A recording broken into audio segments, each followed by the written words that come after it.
اور یقین مانے جب سے میں نے یہ خبر پڑھی ہے میری ٹانگیں کانپ رہی ہیں۔ کیوں؟ کیا ہوئی؟ ابھی پتہ چلے گا۔ امریکہ کے سفارتی ذرائع کا دعویٰ کہ field marshal general Asim Munir صاحب کو وعدوں پر عمل درآمد کے لیے 14 دن کی مہلت دی گئی ہے اور 31 دسمبر 2025 کے بعد معاملات بالکل نیا رخ اختیار کر سکتے ہیں۔ اور خبر کا جو فوکس ہے وہ یہ ہے کہ ٹرمپ صاحب چاہتے ہیں کہ پاکستان اپنی افواج بھیجے۔ میں نے کہا تھا نا کہ وہ خاموشی اور فری لنچ نہیں دیتے آپ کو۔ سنتے جائیے۔ ٹرمپ صاحب ناراض بھی ہو سکتے ہیں اگر پاکستان نے وہاں پہ ٹروپس کمٹ نہ کیے۔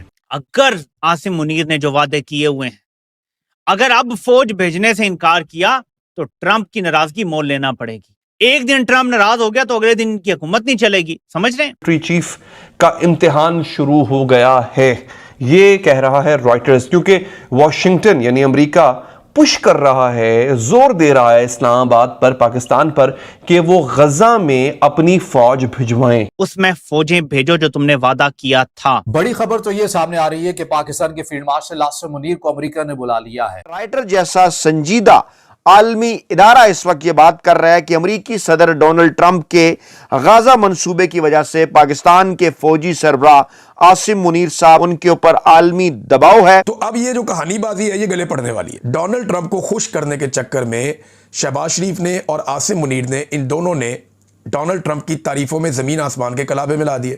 ٹروپس بھیجیں گے تو پاکستان کے اندر ان کو چیلنج فیس کرنا پڑے گا، ٹروپس نہیں بھیجیں گے تو ٹرمپ تو بالکل بھی ادھار نہیں رکھتے، وہ تو 5 منٹ میں، چلے ہم یہ نہیں کہتے جوتا اتار لیتے ہیں لیکن ڈنڈا پکڑ لیتے ہیں، اور 5 منٹ بھی بندے کو عزت کے ساتھ گزارا نہیں کرنے دیتے۔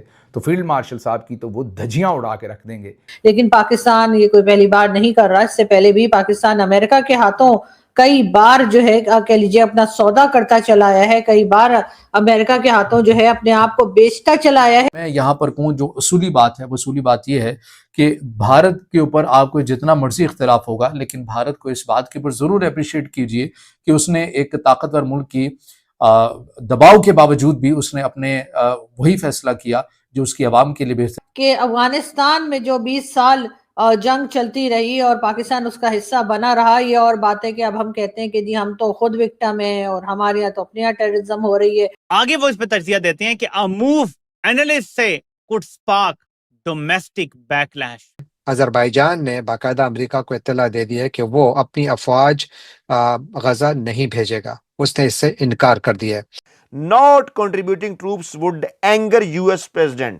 اگر پاکستان نے اپنے ٹروپس کو نہ بھیجا تو ڈونلڈ ٹرمپ کو غصہ آ سکتا ہے۔ اب کیا وہ امریکن پریزیڈنٹ کے دباؤ میں آ کر یا کہہ لیجیے اپنی جو بھی قیمت لگاتا ہے پاکستان ہمیشہ کیا اسی طرح کوئی قیمت لگا کر ایک بار پھر امریکہ کی وار میں پڑے گا، ایک بار پھر امریکہ کے کہے سے چلے گا؟ ویسے تو ہمیں کوئی خاص ہمدردی جو ہے وہ غزہ کے لوگوں سے ویسے بھی شاید نہیں ہے یا فلسطین کے لوگوں سے نہیں ہے، ورنہ شاید جارڈن میں جو کچھ پاکستانیوں نے کیا، جارڈن میں جو ضیاءالحق کے زمانے میں جس طرح سے لوگوں کو مارا گیا۔ ہیلو فرینڈ، جے ہند، ہندوستان اسپیشل نیوز میں آپ کا سواگت ہے۔ دوستوں، جیسا کہ آپ نے کلپ میں دیکھا، ڈونلڈ ٹرمپ پاکستان پر غزہ میں سینا بھیجنے کا دباؤ ڈال رہا ہے۔ ایکسپرٹ کا کہنا ہے کہ ملا منیر اس سمے کافی پریشان اور دوہری مشکل میں ہے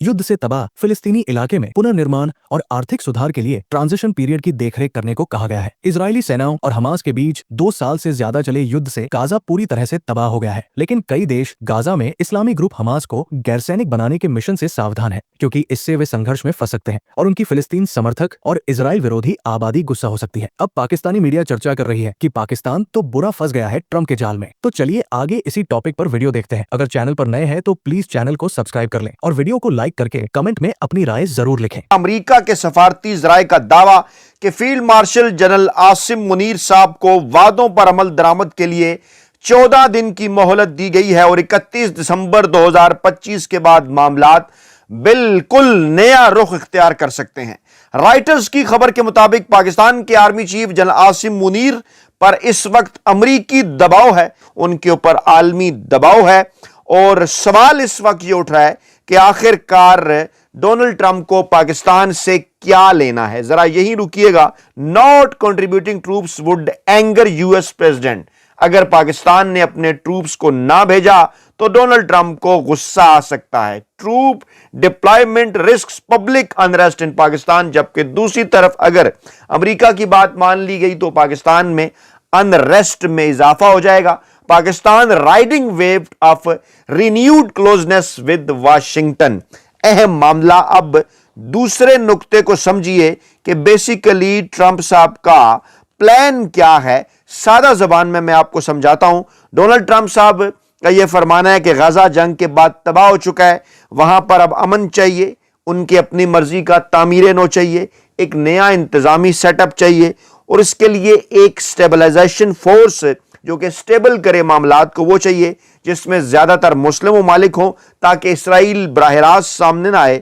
اب آپ ذرا غور کریں, پاکستان جس کے پاس ایک بڑی فوج ہے جو کہ ڈیفینیٹلی ایک مسلم ملک ہے, جس کے پاس یو این پیس مشنز کا تجربہ ہے, تو ٹرمپ کہتا ہے ایک ہی بات, وائی ناٹ پاکستان, پاکستان کیوں نہیں. اب سوال یہ پیدا ہوتا ہے کہ پاکستان اگر ہو تو ڈونلڈ ٹرمپ صاحب پاکستان سے چاہتے کیا ہیں. یعنی کہ اصل میں تجزیہ نگار تو یہ بات کر رہے ہیں کہ ڈونلڈ ٹرمپ صاحب عاصم منیر صاحب سے کیا چاہتے ہیں. اب یہیں سے وہ اصل گیم شروع ہوتی ہے. غزہ میں فوج یا سیکیورٹی کا کردار نمبر 1, اور پھر نمبر 2 خطے میں امریکی مفادات کا تحفظ, جس حوالے سے واضح طور پر ٹی وی پروگرام کے اوپر مشاہد حسین سید بھی بات کر چکے ہیں. گوادر کے نزدیک امریکہ کو جو ہے وہ ایک قسم کا اڈا دیے جانے کے حوالے سے بات. اور پھر سب سے اہم بات یہ کہ خطے میں امریکہ کے مفادات کا اس قسم کا تحفظ کہ ایک ایسا پارٹنر جو ان سے کسی قسم کا کوئی سوال نہ کرے. اب یہ تمام تر معاملہ عمران خان صاحب کے ساتھ بھی جڑا ہوا ہے. ٹرمپ یہ بات جانتا ہے کہ پاکستان میں اصل فیصلہ کون کرتا ہے. وزیر اعظم ہرگز نہیں, پارلیمنٹ ہرگز نہیں, بلکہ راولپنڈی. انہیں یہ پتہ ہے کہ یہ فیصلے راولپنڈی سے ہوتے ہیں, اس لیے عاصم منیر صاحب سے بار بار ملاقات, 2 ملاقاتیں ہو چکی ہیں. وائٹ ہاؤس میں خصوصی دعوت, سفارتی پروٹوکول, یہ کوئی معمول کی باتیں نہیں ہیں. اور چوتھا نقطہ, ماہرین کیا کہتے ہیں کہ عاصم منیر صاحب نے کیا ممکنہ طور پر وعدے کیے ہیں. یہ پوائنٹ ذرا غور سے سننے والے ہیں, کیونکہ سیاسی ماہرین کا یہ خیال ہے کہ عاصم منیر صاحب نے امریکہ سے بہت سے وعدے کیے ہیں, جس میں سیکیورٹی میں تعاون ہے, جس میں خطے میں ہمانگی کے کچھ امور ہیں, اور اب غزہ جیسا جو حساس معاملہ ہے اس کے اوپر انہوں نے آمادگی ظاہر کی ہے. یہ فوجیں مانگی جا رہی ہیں. اب یہ روئٹرز کا دعویٰ ہے. آگے وہ اس پہ تجزیہ دیتے ہیں کہ a move analysts say could spark domestic backlash. یہ کام اگر کیا گیا تو تجزیہ کار یہ کہہ رہے ہیں روئٹرز کے کہ اس سے پاکستان کے اندر ایک رد عمل آئے گا, اور بڑا شدید رد عمل آئے گا. خبر کا اگلا حصہ سنتے ہیں. Likely focus on the Gaza force, 2 sources told Reuters. One of them, a key player in the general's economic diplomacy. Asim Munir کی اسمبل کردہ ٹیم کے ایک بندے نے روئٹرز کو بتایا, ان کی اکنامک ٹیم کے ایک بندے نے روئٹرز کو بتایا کہ سارا فوکس غزہ میں فوج بھیجنے پر ہوگا جو عاصم منیر کا دورہ ہونا ہے امریکہ کا. روئٹرز مزید آگے بات کرتا ہے کہ ٹرمپ کا جو 20 نکاتی پلان ہے, یاد رہے یہ وہی پلان ہے جس کو پاکستان میں ہمارے فورن منسٹر اسحاق ڈار نے کہا تھا یہ وہ پلان نہیں ہے جو ہم نے دیا تھا, یہ کچھ اور ہے, اس کو ہم نہیں مان رہے تھے, یہ یاد رکھ. ڈونلڈ ٹرمپ کو خوش کرنے کے چکر میں شہباز شریف نے اور عاصم منیر نے, ان دونوں نے ڈونلڈ ٹرمپ کی تعریفوں میں زمین آسمان کے کلابے ملا دیے. حتیٰ کہ ڈونلڈ ٹرمپ کو انہوں نے امن کے نوبیل پیس پرائز کے لیے نامزد بھی کر دیا. پاکستان وہ پہلا ملک بن گیا. اسرائیل کے ساتھ مل کر پاکستان نے یہ کام کیا, بعد میں اسرائیل اس کام کے اندر شامل ہو گیا.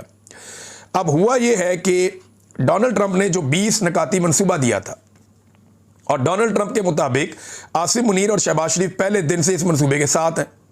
حالانکہ پاکستان میں آ کر کہتے ہیں ہم اس کے ساتھ نہیں ہیں, جا کر کہتے ہیں ڈونلڈ ٹرمپ کو کہ ہم اس منصوبے کے ساتھ ہیں. اب ڈونلڈ ٹرمپ نے جب اس کے اوپر ہوئی اقوام متحدہ میں قرارداد کے اوپر ووٹنگ, تو پاکستان نے اس کے حق میں ووٹ ڈال دیا. اب وہ منصوبہ یہ کہتا ہے کہ 20,000 فوجی فوری طور پہ غزہ میں بھیجے جائیں گے. یہ 20,000 فوجی مسلمان ملکوں کے ہوں گے تاکہ دیگر مسلمان ملکوں کو کوئی اعتراض نہ رہے.